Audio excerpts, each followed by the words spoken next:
In the quiet town of West Pittston, Pennsylvania, nestled among ordinary streets and quiet neighbors, a terrifying nightmare was brewing inside a modest duplex.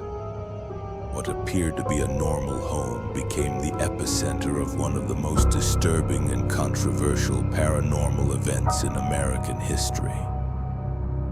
This is the true, terrifying story of the Smurl haunting, a case that would go on to baffle skeptics, terrify believers, and leave a permanent scar on those who lived through it.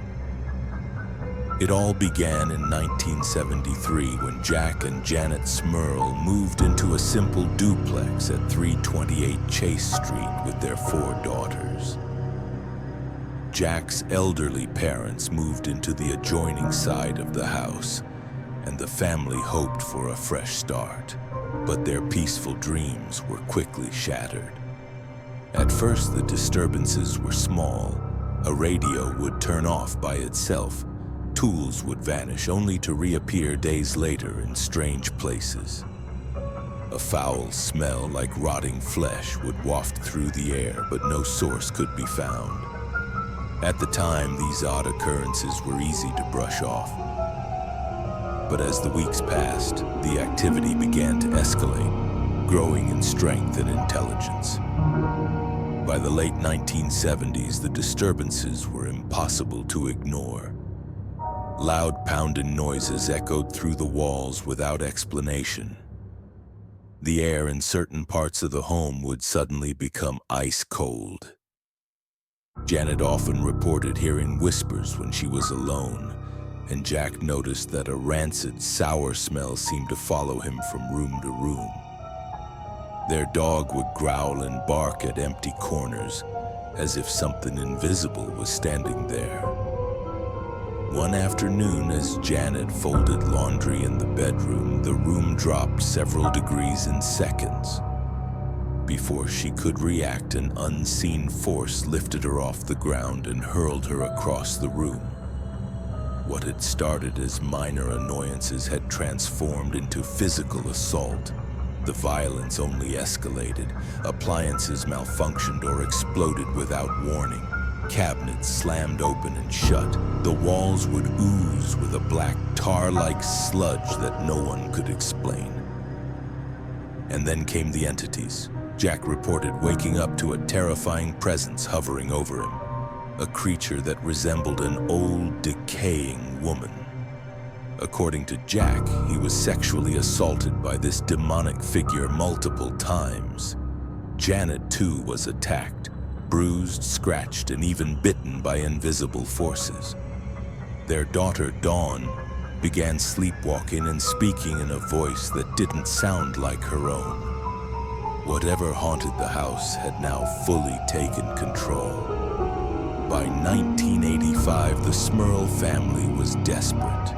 Traditional remedies, prayers, and even moving furniture failed to stop the terror.